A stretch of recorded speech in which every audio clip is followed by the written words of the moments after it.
G'day my friends, Marty here from martysgarden.com.au with the Australian Worm Farm Guru Series Part 3. Yes, this part we cover dog poo. Yes, you can compost dog poo in worm farms, believe it or not. It's a great way to get rid of them, cost free, and you get, same time you get to compost it and use it in your garden.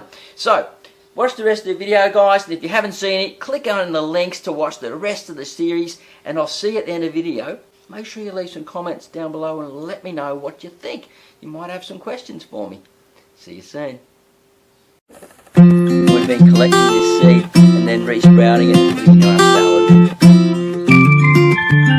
Let's have a look at him. And I caught him without breaking his cow.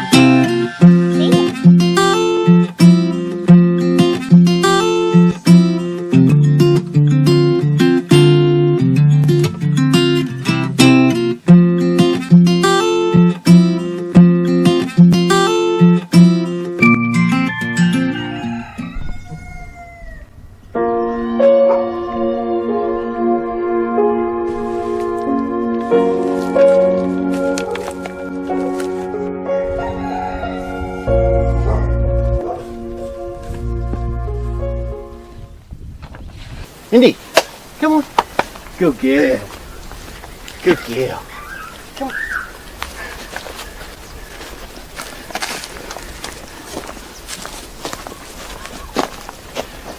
So the next worm farm we're going to look in the series is called the Yard Art Pet Poo Composter. Now my dog isn't big enough to worry about this for me, so I'm going to get rid of her.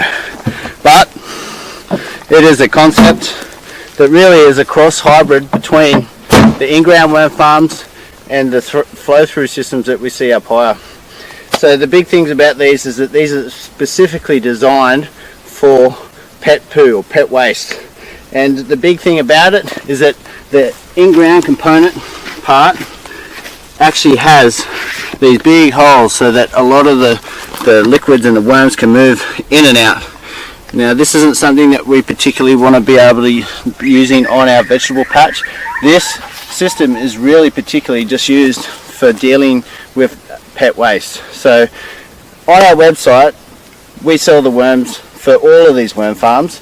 People often ask me, but do you need special worms?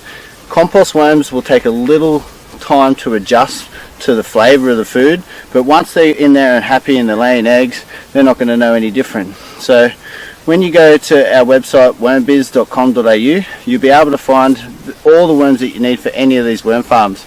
This is the same situation as the in-ground worm farms. This will still bring in the native worms, and that's the idea behind these systems, is that the worms, the compost worms, they're eating a lot of the nutrient load, turning it into a nice palatable soil that the native worms can then take down to the deeper layers.